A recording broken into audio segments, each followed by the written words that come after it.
Hi, welcome to Amiya's kitchen. ഞാനിന്നിവിടെ ഉണ്ടാക്കാൻ പോകുന്നത് ഒരു മീൻ കറിയാണ്. മീൻ മുളക് ഇട്ടതാണ് ഞാനിവിടെ കാണിക്കുന്നത്. അപ്പോൾ അതിനെന്തൊക്കെയാണ് വേണ്ടതെന്ന് നമുക്ക് നോക്കാം. പിന്നെ നിങ്ങൾ ഈ ചാനൽ ആദ്യമായിട്ടാണ് കാണുന്നതെങ്കിൽ ആ റെഡ് സബ്സ്ക്രൈബ് ബട്ടൺ ഒന്ന് ക്ലിക്ക് ചെയ്യണേ. അതിൻ്റെ തൊട്ടടുത്തുള്ള ബെല്ലൈക്കൺ കൂടി പ്രസ് ചെയ്യുകയാണെങ്കിൽ ഞാനിടുന്ന പുതിയ റെസിപ്പീസിൻ്റെ നോട്ടിഫിക്കേഷൻ ആദ്യം തന്നെ ലഭിക്കുന്നതായിരിക്കും. അപ്പോൾ അതിലേക്കായിട്ട് ഞാനിവിടെ ഒരു 2 മീഡിയം സൈസ് അയിലയാണ് എടുത്തിട്ടുള്ളത്. അത് നന്നായിട്ട് കഴുകി വൃത്തിയാക്കിയതിന് ശേഷം മുറിച്ച് വെച്ചതാണിത്. പിന്നെ ഇതിലേക്ക് നമുക്ക് കുറച്ച് ഇഞ്ചിയും വെളുത്തുള്ളിയുടെ പേസ്റ്റ് വേണം. ഞാനിവിടെ ഒരു മീഡിയം സൈസ് ഇഞ്ചിയും ഒരു 7 അല്ലി വെളുത്തുള്ളിയാണ് എടുത്തിട്ടുള്ളത്. പിന്നെ ഒരു 10 ചുവന്നുള്ളി ചെറുതായിട്ട് അരിഞ്ഞെടുത്തതാണിത്. ഇനി ചുവന്നുള്ളി ഇല്ലാന്നുണ്ടെങ്കിൽ നമുക്കത് ഒഴിവാക്കാം. ചുവന്നുള്ളി ഇട്ടാൽ കുറച്ചും കൂടി ടേസ്റ്റി ആയിരിക്കും. പിന്നെ ഒരു 3 പച്ചമുളക് ചെറുതായിട്ട് വട്ടത്തിൽ അരിഞ്ഞത്, പിന്നെ ഒരു മീഡിയം സൈസ് സവാള, പിന്നെ കുറച്ച് വേപ്പിൻ്റെ ഇല, പിന്നെ ഒരു ചെറിയ തക്കാളി ചെറുതായിട്ട് അരിഞ്ഞെടുത്തത്. പിന്നെ ഞാനിവിടെ ഒരു കുറച്ച് കടുക് എടുത്തിട്ടുണ്ട്, പിന്നെ കുറച്ച് ഉലുവ എടുത്തിട്ടുണ്ട്. കടുകും ഉലുവിനും പ്രത്യേകിച്ച് അളവൊന്നുമില്ല, നമുക്ക് താല്പര്യം അനുസരിച്ച് കുറച്ചിട്ട് കൊടുത്താൽ മതി. ഒരു 1/4 ടീസ്പൂൺ അങ്ങനെ മതിയാവും.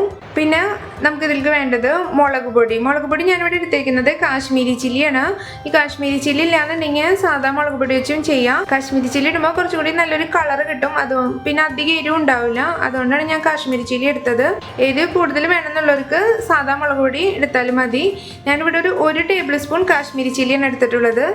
പിന്നെ ഒരു 1/2 ടീസ്പൂൺ കുരുമുളക് പൊടി, പിന്നെ ഒരു 1/2 ടീസ്പൂണിൽ കുറച്ച് കുറവായിട്ടാണ് ഞാൻ ഗരം മസാല പൊടി എടുത്തിട്ടുള്ളത്. പിന്നെ ഒരു 1/4 ടീസ്പൂൺ മഞ്ഞൾപ്പൊടി, പിന്നെ കുറച്ച് കായം ഒരു 1/4 ടീസ്പൂൺ എടുക്കുന്നുണ്ട് ഇതിലേക്ക് വേണ്ടിയിട്ട് ഞാൻ. പിന്നെ ഒരു 3 ചെറിയ കുടംപുളി നന്നായിട്ട് കഴുകി വൃത്തിയാക്കി വെള്ളത്തിലിട്ട് വെച്ചതാണത്. പിന്നെ ആവശ്യത്തിന് വെളിച്ചെണ്ണ, പിന്നെ കുറച്ച് ഉപ്പ്, പിന്നെ വെള്ളം. അത്രയാണ് നമുക്ക് ഇതിലേക്ക് വേണ്ടത്. അപ്പം നമുക്ക് നോക്കാം ഇതെങ്ങനെയാണ് തയ്യാറാക്കുന്നതെന്ന്. അപ്പം ഞാൻ മീൻകറി ഉണ്ടാക്കാൻ വേണ്ടിയിട്ട് ഒരു മൺചട്ടിയാണ് എടുത്തിട്ടുള്ളത്. മൺചട്ടി അടുപ്പത്ത് വെച്ച് നന്നായിട്ട് ചൂടായിട്ടുണ്ട്. നമുക്ക് ഇനി ഇതിലേക്ക് വെളിച്ചെണ്ണ ഒഴിച്ചു കൊടുക്കാം. ഇനി നമുക്കിതിലോട്ട് കടുക് ഇട്ട് കൊടുക്കാം. നമ്മുടെ കടുക് നന്നായിട്ട് പൊട്ടി വന്നിട്ടുണ്ട്. നമുക്ക് ഇനി ഇതിലേക്ക് ഉലുവ ഇട്ട് കൊടുക്കാം. ഉലുവിട്ട് ജസ്റ്റ് ഒന്ന് വഴറ്റിയ ശേഷം നമുക്കിതിലോട്ട് സവോളയും വേപ്പിൻ്റെ ഇല ഇട്ട് കൊടുക്കാം. ഇതൊന്ന് വഴറ്റി വന്നാൽ നമുക്കിതിലോട്ട് നമ്മൾ അരിഞ്ഞു വെച്ചിരുന്ന ചുവന്നുള്ളിയും പച്ചമുളകും ഇട്ട് കൊടുക്കാം. അത് നന്നായിട്ട് വെളിച്ചെണ്ണയിലൊന്ന് വഴറ്റിയെടുക്കാം. ഇത് ചെറുതായിട്ടൊന്ന് വഴറ്റി വന്നാൽ നമുക്കിതിലോട്ട് ഇഞ്ചി വെളുത്തുള്ളിയുടെ പേസ്റ്റ് ഇട്ട് കൊടുക്കാം. പച്ചമണം മാറുന്ന വരെയും ഇത് നന്നായിട്ടില്ലേ വഴറ്റിയെടുക്കണം. ഇപ്പോൾ സവോളയും ഇഞ്ചിയും വെളുത്തുള്ളിയും എല്ലാം നന്നായിട്ട് വഴറ്റി വന്നിട്ടുണ്ട്. നമുക്കിതിലോട്ട് തക്കാളി അരിഞ്ഞത് ഇട്ട് കൊടുക്കാം. അതും ഇതിൽ നന്നായിട്ടൊന്ന് വഴറ്റിയെടുക്കാം. തക്കാളി ഒന്ന് മെൽറ്റ് ആവണ വരെ നമുക്കിതൊന്ന് അടച്ചു വെക്കാം.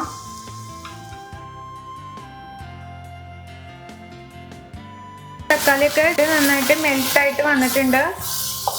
ഇനി നമുക്കിതിലോട്ട് നമ്മൾ എടുത്തു വെച്ചിരുന്ന കുടംപുളി ഇട്ട് കൊടുക്കാം. ഇത് നന്നായിട്ട് ഇതിലൊന്ന് മിക്സ് ചെയ്തതിന് ശേഷം വേണം നമുക്ക് ഇതിലേക്ക് മസാലപ്പൊടികൾ ഇട്ട് കൊടുക്കാം.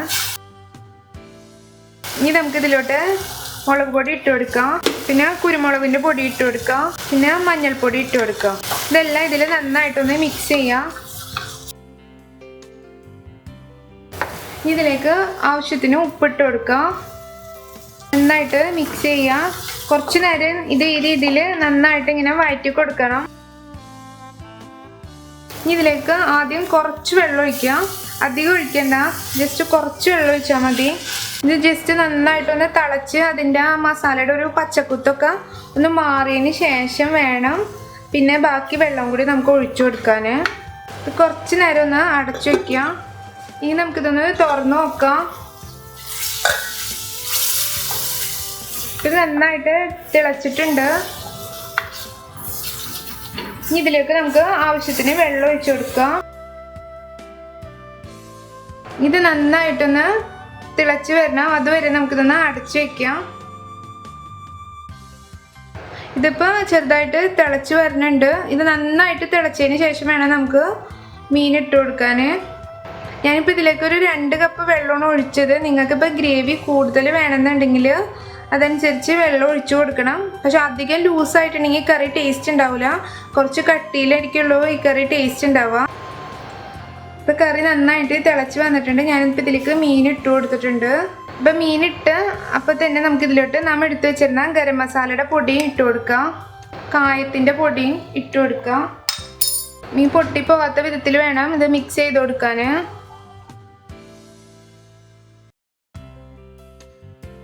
അത്യാവശ്യം നന്നായിട്ട് വറ്റിയിട്ടുണ്ട്. മീനൊക്കെ നന്നായിട്ട് വെന്തിട്ടുണ്ട്.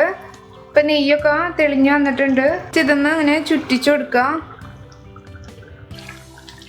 ഇപ്പം നമ്മുടെ കറി പാകമായിട്ടുണ്ട്. ഇനി നമുക്ക് ഇതിലേക്ക് 1 ടേബിൾ സ്പൂൺ വെളിച്ചെണ്ണ ഒഴിച്ചു കൊടുക്കുക. പച്ച വെളിച്ചെണ്ണ ഒഴിച്ചാൽ അപ്പം തന്നെ നമുക്ക് തീ ഓഫ് ചെയ്യാം. പിന്നെ അധികം തിളപ്പിക്കണ്ട. പിന്നെ കുറച്ച് വേപ്പിൻ്റെ ഇല ചെറുതായിട്ട് മുറിച്ചും കഴിഞ്ഞിട്ട് അതും ഇട്ട് കൊടുക്കുക.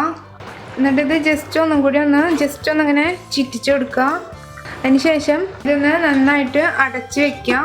ഇത് ഈ ചൂടിൽ തന്നെ ഇരുന്ന് ഒന്നും കൂടി ഒന്ന് വറ്റും. ഇത് കുറച്ച് കഴിഞ്ഞിട്ട് വേണം നമുക്ക് ഇനി ഇത് സെർവ് ചെയ്യാൻ. ഇത് നല്ല ടേസ്റ്റി ആയിട്ടുള്ള ഒരു കറിയാണ്. പെട്ടെന്ന് തന്നെ തയ്യാറാക്കി എടുക്കാനും പറ്റും. നോർമലി നമ്മൾ ഉണ്ടാക്കുന്ന മുളക് കറിയുടെയും അത്യാവശ്യം നല്ല കട്ടി ഉണ്ടാവും. അപ്പം അതുകൊണ്ട് തന്നെ ചോറിൻ്റെ കൂടെ കഴിക്കാൻ നല്ല ടേസ്റ്റി ആയിരിക്കുള്ളൂ. അപ്പം ഞാനിത് അടച്ച് വെച്ചിട്ട് കുറച്ച് നേരം ആയിട്ടുണ്ട്. നമുക്കിത് ഇനി തുറന്ന് നോക്കാം. ഇപ്പം നമ്മുടെ കറിയൊക്കെ നന്നായിട്ട് വറ്റി നല്ല പാകമായിട്ട് വന്നിട്ടുണ്ട്. ഇനി നമുക്കിത് സെർവിങ് പ്ലേറ്റിലേക്ക് മാറ്റാം. ഇത് നല്ല ടേസ്റ്റി ആയിട്ടുള്ളൊരു കറിയാണ്. അപ്പോൾ എല്ലാവരും ഒന്ന് ട്രൈ ചെയ്ത് നോക്കാം. ഇഷ്ടപ്പെട്ടാൽ ഷെയർ ചെയ്യുക, ലൈക്ക് ചെയ്യുക. പിന്നെ നിങ്ങളുടെ കമൻസ് അറിയിക്കാൻ മറക്കരുത്. താങ്ക്